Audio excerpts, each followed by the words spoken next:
My matrix of task and appropriate assistive technology tools was created for my current setting as an SDC teacher. The curriculum tasks are reading, writing, communication, math, social studies, and science. The design strategies are consistent throughout, which is universal design for learning, universal access, and most importantly, the SET framework.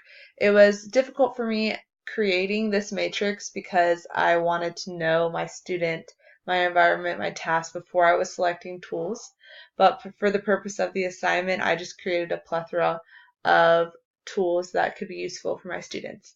The hardware is similar throughout for many of the different tasks, which is a computer, Microsoft Office, an interactive whiteboard, document camera, and iPad.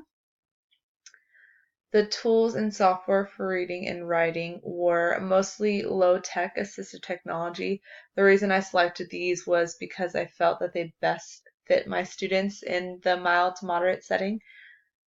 Some of the tools that were more mild tech tools were CoWriter, Word Predictor, and an adaptive keyboard, which my students are working on typing every day, and that's something that I think would benefit a majority of them. The tools and software for communication that would be beneficial to my students, especially one student in particular I'm thinking of, would be a communication picture board.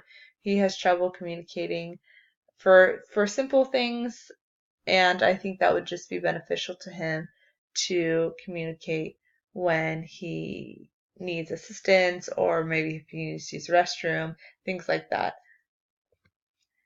The final piece was the tools for social studies and science, and I didn't put many in that category just because my students mainstream for both social studies and science, so they're not in my class at that time. So I just put some general assistive technology that I could suggest my gen ed teachers to implement in their classrooms.